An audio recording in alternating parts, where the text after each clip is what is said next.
Hi friends, मैं हूं वकास अमन चांग। तो आज का जो हमारा टॉपिक है वो है इंटरनेशनल लॉ के ऊपर। लेक्चर सीरीज नंबर 2 है, हमारी टॉपिक है origin of international law.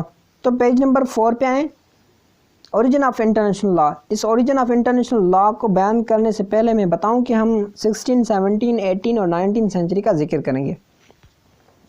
The modern study of international law starts in early 19th century. जो मॉडर्न स्टडी है इंटरनेशनल लॉ की वो शुरू हुई थी 19th सेंचुरी की शुरुआत में, but its origin go back at least to 16th century.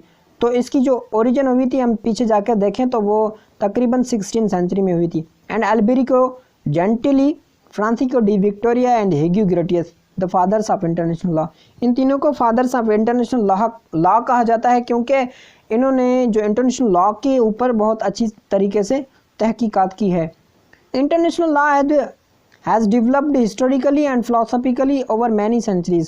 तो इंटरनेशनल लॉ जो डेवलप हुआ है हिस्टोरिकली एंड फिलोसॉफिकली, उनको तक बहुत सारी सदियां लग गई हैं। In many cultures it even existed in ancient society.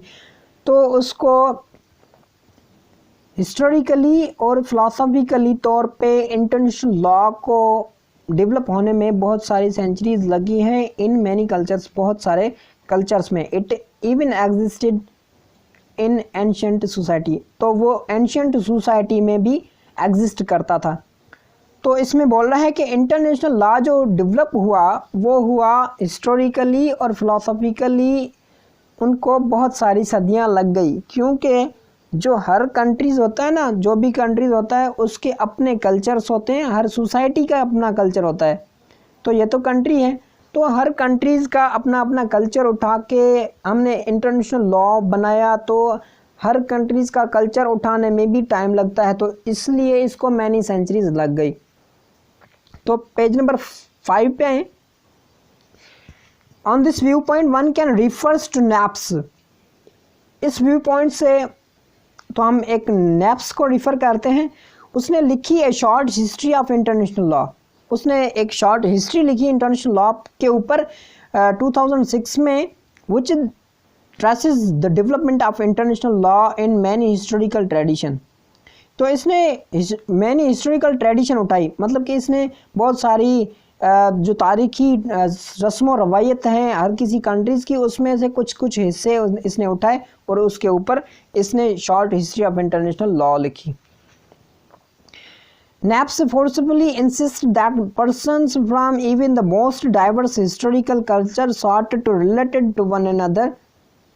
तो NAPS ने कहा जो भी पर्सन अगर इंटरनेशनल लॉ की हिस्ट्री को बयान करता है, तो हिस्ट्री इसकी तो बहुत डाइवर्स है, पर जो भी शख्स इसको बयान करता है तो उनकी जो हिस्ट्री होती है वो एक दूसरे से रिलेटेड होती है इन अ पीसफुल, ठीक है, पीसफुल तरीके से, प्रेडिक्टेबल एंड म्यूचुअली बेनिफिशियल वे। हम अगर इसको आगे सोचें तो अगर हम इसकी सोच लगाएं तो ये एक तरीके से बेनिफिशियल वे है, मतलब कि एक बेहतरीन तरीका, फ़ायदेमंद तरीका है। He points out that Mesopotamia, northern India and classical Greece had 3 areas of international law. इसने यह भी पॉइंट आउट किया कि जो मेसोपोटामिया है, नॉर्दर्न इंडिया है एंड क्लासिकल ग्रीस है, तो इनको 3 एरियाज़ ऑफ इंटरनेशनल लॉ में डिस्ट्रीब्यूट किया गया। तो वो 3 एरियाज़ कौन सी हैं? वो हैं diplomatic relations, treaty making law and rules governing to conduct of war. तो वो डिप्लोमेटिक रिलेशंस, मतलब कि 2 कंट्रीज़ के बीच में जो डिप्लोमेटिक रिलेशंस थे उनके ऊपर भी इसने लिखा। ट्रीटी मेकिंग है और rules governing the conduct of war. ये 3 एरियाज़ हैं इंटरनेशनल लॉ के, ठीक है। तो डिप्लोमेटिक रिलेशंस मीन्स 2 कंट्रीज़ के बीच में जो रिलेशंस होते हैं, और ट्रीटी मेकिंग, हर कोई कंट्री होता है ना, वो एक दूसरे से ट्रीटी बनाते हैं, मीन्स एग्रीमेंट बनाते हैं। And rules governing the conduct of war, और अगर कोई जंग लग जाती है, जंग कंडक्ट करने के लिए कौन से रूल्स हैं, उनको कैसे चलाया जाए, वो भी इस 3 एरियाज़ में आता है। As these are still the 3 major areas of international law. तो ये अभी तक ये 3 मेजर, मतलब के अहम एक इंटरनेशनल लॉ के एरियाज़ हैं। It established that the view that international law has a long historical roots. तो इसने ये भी इस्टेब्लिश किया, इसने ये भी सोचा, इसने ये भी बताया कि इंटरनेशनल लॉ की जो हिस्टोरिकल रूट्स हैं वो बहुत बड़ी हैं, क्योंकि हिस्ट्री जो इसकी है ना वो बहुत बड़ी है, और हम पीछे भी चलाए जाएं तो 16th सेंचुरी से स्टार्ट होती है।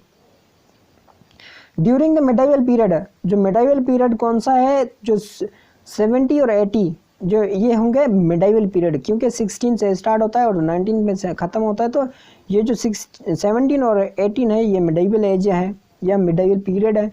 थ्रू आउट द यूरोपियन, वहाँ से यूरोपियन आ गया और customs begins to be accepted, उनका जो कस्टम था वो एक्सेप्ट किया गया। फाउंडेड ऑन रोडायन सीला, तो वो कहाँ पे फाउंडेड किया गया, रोडायन सीला में। And which was a Byzantine work, वो उसने वर्क किया, वो वर्क किया उस पर Byzantine work. In addition there was a continental law merchant, तो वो कौन सा लॉ था, वो कॉन्टिनेंटल लॉ मर्केंट था। विच was A series of regulation and practice governing trade, तो उसमें कौन सी सीरीज थी, प्रैक्टिस ऑफ गवर्निंग ट्रेड, मतलब कि कैसे ट्रेड बनाया जाए एक कंट्री से दूसरे कंट्रीज पे, तो उसमें वो बातें लिखी हुई थी, वो बातें वहाँ से सीखी। The areas of diplomatic relations develop in this period and the European states begins to conclude bilateral treaties which spell out reciprocal guarantees of a fair treatment। ठीक है, तो एरिया जो डिप्लोमेटिक रिलेशंस का जो एरिया है, ठीक है, वो डेवलप्ड हुआ यूरोपियन पीरियड में। तो वो क्या हुआ, कंक्लूड बायलैटरल ट्रीटीज़, तो बायलैटरल ट्रीटीज़ उनके बीच में बनी। जो यूरोपियन आगे आए तो उनका कल्चर भी तस्लीम किया गया, माना गया, तो वो क्या करते हैं, वो उन्होंने एक दूसरे के ऊपर कंक्लूड किया और बायलैटरल ट्रीटीज़ बनाई। तो बायलैटरल ट्रीटीज़ क्या है, मतलब कि एक कंट्री की दूसरी कंट्रीज़ के ऊपर बायलैटरल ट्रीटीज़ होती है। अगर यूरोपियन ने जो क्या किया, जो इन्होंने एक दूसरे से क्या किया, बायलैटरल ट्रीटीज़ बनाई। ठीक है, तो यूरोपियन जो सोसाइटीज़ थी तो उन्होंने एक दूसरे से बायलैटरल ट्रीटीज़ बनाई। बायलैटरल मीन्स टू, अगर कोई कंट्रीज, दो कंट्रीज अगर ट्रीटीज़ करते हैं तो हम उसे बोलते हैं बायलैटरल ट्रीटीज़। बाय का मतलब ये होता है to, which spelled out reciprocal guarantees of fair trial. तो वो किस में स्पेल्ड आउट हो गई, वो हो गई रेसिप्रोकल गारंटीज़ में।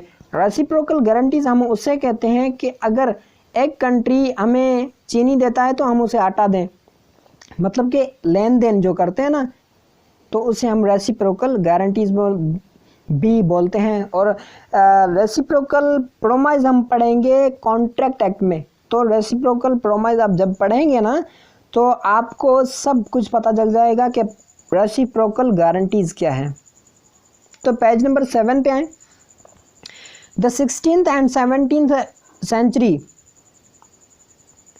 constituted that classical age of public international law। तो 16 और 17 सेंचुरी पे हम जब आते हैं तो ये बोलती है इसमें क्या हुआ, कॉन्स्टिट्यूट हुआ the classical age of international law. इस 16 और 17 सेंचुरी को हम classical age of international law भी बोलते हैं। The major scholar of that era was Hugo Grotius, उसका जो मेजर स्कॉलर था वो था Hugo Grotius. Whose main work was, उसका जो अहम काम था वो था on the law of war and peace. किस पे, लॉ ऑफ वार पे एंड पीस पे। पब्लिश हुआ 1625 में, published in 1625 and in which he further developed the just war theory. तो इसने फर्दर डेवलप किया किस में, जस्ट वार थ्योरी में। And argue that the law of nation was distinct from the law of nature. इसमें ये आर्ग्यू किया इस जस्ट वार थ्योरी में, इसने बोला कि जो लॉ ऑफ नेशन है वो लॉ ऑफ नेचर से मुख्तलिफ है, उनमें से उन दोनों में फ़र्क है। The purpose of the law of nation was to regulate the external conduct of rulers. तो उसका पर्पज़ था लॉ ऑफ नेशंस का कि एक्सटर्नल जो रूलर्स हैं ना उनको कंडक्ट करना। अप टू 19th सेंचुरी तक international law had developed over centuries. तो वो इंटरनेशनल लॉ कई सदियां लगे उसको डेवलप होने में with its flowering in classical as. तो हम 19th सेंचुरी को हम फ्लावरिंग एज भी माने या फ्लावरिंग सेंचुरी भी माने इन क्लासिकल एज में। तो क्लासिकल एज और फ्लावरिंग एज कहा जाता है 19th सेंचुरी को। Although the Grotius might to be known as the chief architect of our modern international legal philosophy। तो इंटरनेशनल लीगल फिलॉसफी जो हमारी मॉडर्न इंटरनेशनल लीगल फिलॉसफी है, तो हम इसीलिए ग्रोटियस को हम चीफ आर्किटेक्ट भी कहते हैं, क्योंकि जो इसने मॉडर्न जो इंटरनेशनल लीगली फिलॉसफी है ना, उनके ऊपर इसने बहुत सारा काम किया, तो इसलिए इसको चीफ आर्किटेक्ट भी कहा जाता है। The roots of his scholarship are in ancient natural law. तो इसकी कुछ रूट्स, इसकी स्कॉलरशिप की जो रूट्स है वो है एंशियंट नेचुरल लॉ में भी एग्जिस्ट करती हैं। Text and developed of mercantile law in the middle age. तो वो जो मर्केंटाइल लॉ वो डेवलप हुआ, वो मिडिल एजेस में भी डेवलप हुआ। तो आज हमने पढ़ा 16th सेंचुरी में, 18th सेंचुरी और 19th सेंचुरी का हमने जिक्र किया कि कब इंटरनेशनल लॉ जो है वो आया, कब से ओरिजिनेट हुआ और किसने ओरिजिनेट किया, किसने उसके ऊपर लिखा, किसने थ्योरीज दी। तो आज हमने वो सब पढ़ा।